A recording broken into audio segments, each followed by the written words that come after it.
손가락으로 한 소년을 가리킨 소녀. 카셀의 인생은 소녀의 손가락질로 정해졌습니다. 황실로부터 명예로운 칭호를 수여받은 대귀족 오르테가의 최고 반열에 속하는 가문 발레스테나 공작가, 거기에 하나뿐인 여식으로 태어난 이네스. 그녀는 6살 나이 황태자비의 자리를 거부하고 금발의 어린애와 결혼을 하겠다 말합니다. 그의 이름은 카셀, 최고 명문가의 자제이자 가장 아름다운 제일 잘생긴 남자였죠. 카셀은 좋아한다는 감정은 도무지 이해할 수 없었지만 이네스의 행동이 좋아하는 사람을 대한다기엔 무심하다는 건 알고 있었죠. 그렇게 무려 17년이 지났습니다. 원래 성년이 되는 날 결혼하기로 했지만 카셀은 일부러 사관학교를 입학하고 해군에 입대, 최대한 결혼을 미루고 즐길 셈이었습니다. 이네스는 몇 번이나 결혼을 물을 수 있었음에도 카셀만을 기다렸죠. 그는 그게 모두 자신을 좋아해서라고만 생각하고 있었는데요. 그런데 어느 날 처음으로 다른 여자와 입맞추는 현장을 들킨 카셀. 최초의 발가, 이리 구르고 저리 구르던 걸 이네스가 모를 리가 없었겠지만 그래도 실제로 들키는 건 또 다른 얘기였습니다. 곧바로 사과하러 가지만 옛날 그를 좋아한다고 말했던 이네스는 사라지고 냉정해진 모습만 남았죠. 아직도 그를 좋아한다고 생각했던 건 모두 착각이었습니다. 그런데 그런 일을 겪고 나서야 이네스가 눈에 들어오기라도 한 건지 갑자기 이네스 말고 다른 여자 앞에선 흥분조차 못하는 몸이 되어버린 카셀. 자기 몸에 대한 것도 이해하기 힘들 때 이네스는 다시 한번 충격적인 말을 합니다. 자신과 결혼하게 될 손해를 보상해주겠다며 결혼 후에도 자유롭게 살라 서로에게 간섭을 하지 말자고 말하는데요. 분명 그녀의 마음이 변한 이유가 있을 터 보석 하나 없는 검은 옷에 단정하게 묶은 머리 때문에 이네스는 항상 벽의 꽃, 까마귀, 수녀 등 항상 매력없는 별명으로 불렸지만 사실 뒤에서는 애인과 아니면 다른 남자들과 어울린 걸까요? 하지만 카셀은 그럴 마음이 없습니다. 결혼 후에는 이네스 말고 다른 여자는 만날 생각조차 하지 않고 있었죠. 그런데 막상 실제로 찾아간 공작가는 생각보다 더 카셀을 미워했는데요. 그런데도 아직도 약혼이 이어지고 있는 건 그래도 이네스가 이 결혼을 원하기 때문, 그리고 어릴 때 어느 날을 기점으로 마치 영혼이 바뀐 듯 생기를 잃고 무채색 옷만 입었다는 이네스. 어머니가 옷을 바꿔 입히려 해도 자기 몸으로 협박까지 하며 도망쳤다고 합니다. 카셀은 이해할 수 없는 것 투성이었지만 그래도 그에게 확실한 건 이네스와의 결혼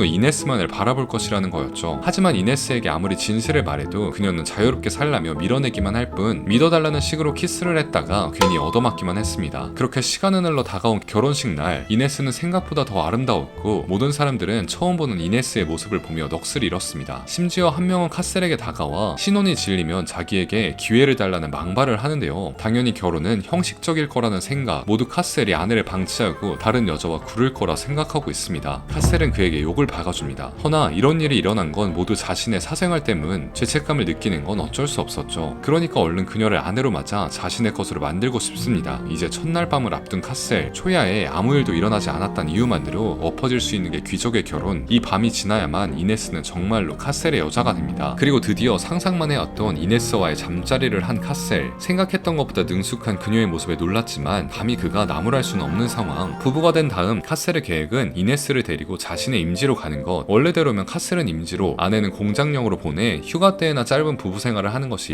일반적이었지만 그는 같이 있는 걸 택했습니다. 사용인도 적은 좁은 저택에서 아내와 함께 하다 보니 관계가 좋아졌다는 상관의 말을 들은 그만의 묘수였죠. 확실히 아름다운 항구 도시에서 바다가 보이는 부부의 침실은 이네스의 마음을 가라앉히기에 좋은 장소였습니다. 그녀는 가끔 바다를 보며 우수에 잠기거나 항구 그림을 싫어하는 모습을 보였지만 그 이유까지 카셀이 알 수는 없었죠. 그렇게 내려온 지 시간이 꽤 되어도 아무것도 하지 않던 이네스. 그런데 어느 날부터 갑자기 친절해지고 카셀 앞에서 미소까지 지어 보이는데요. 그리고 저택을 관리하기도, 손님을 초대하기도 했죠. 하지만 그는 곧 미소와 친절이 자신이 아닌 사용인들과 주변 사람을 향한 가식이라는 걸 알아챕니다. 그래도 사람들을 만나며 웃는 이네스의 모습을 보는 것도 그의 손님을 챙겨주면서 자신을 신경 써주는 것 같은 게 나쁘지 않은 카셀. 그런데 어느 날 도시로 나왔다가 길이 엇갈린 카셀과 이네스. 이네스는 한 보석상에 있었지만 카셀은 알 리가 없었죠. 그리고 잠시 뒤 방에서 쓰러진 이네스를 발견합니다. 쓰러지기 전 말을 끌고 어딘가로 갔다 왔다는 것과 이렇게 쓰러지는 게 처음이 아니라는 것을 알게 되죠. 그녀의 시종은 능숙하게 가지고 있던 비상약을 먹였고 카셀이 묻자 그녀가 16살이 되던 해부터 증상이 있었다고 말해줍니다. 그 시절 어렸던 카셀은 그래도 이네스를 신경 쓰고 있었습니다. 약혼녀라는 이유만이 아닌 정말 좋아하는 사람으로서 이네스를 보고 있었죠. 하지만 그맘때쯤 이네스는 갑자기 카셀을 멀리했고 자존심이 상한 그는 홧김에 여자와 얽히고 엇나가기 시작했던 건데요. 그런데 그때 사실 그녀는 카셀을 멀리한 게 아니라 단순히 아팠던 거라는 걸 알게 된 카셀. 미안함, 후회와 함께 죽을 뻔한 이네스의 모습을 보고 이제서야 이네스를 내가 정말 사랑했었구나를 깨닫습니다. 과거를 넘어 전생에도 인연이 있었던 카셀과 이네스. 어떻게든 이혼을 하고 싶어하는 이네스와 그녀를 놓지 못하는 카셀. 둘의 관계는 어떻게 될까요? 이 결혼은 어차피 망하게 되어 있다. 카셀의 시점으로 초반부로 이야기해봤습니다. 회기를 2번 한 이네스의 이야기를 모두 빼놓고 보면 카셀의 입장에서 있어서는 어리둥절한 상황이 많아요. 6살 나이에 갑자기 약혼을 하게 된 상황, 좋아한다던 여자애가 16살에는 갑자기 자신을 멀리하지 않나, 바람피는 걸 들켰더니 갑자기 안 좋아한다고 하지 않나, 정신이 없을만해. 이결어망에는 빌런이 없습니다. 아니 많이 없다고 해야 하나? 그래서 사이다 고구마도 없어요. 이결어망에 존재하는 건 카셀과 이네스의 사랑뿐입니다. 그래서 진득하게 로맨스를 다루는 이 작품이 로판에선 더 특별하죠. 다사다난한 빙의물을 좋아하시면 조금 슴슴하시겠지만 로맨스를 빡 느껴보고 싶다 하면 이결어망이 아주 잘 맞으실 겁니다. 대충 100화가 넘어서야 풀리는 비밀이 많아요. 그때까지 쭉 읽어보시면 더 재밌는 작품이라는 걸 알게 되실 겁니다. 그럼 지금까지 김리앱이었습니다. 오늘도 맛있게 드세요.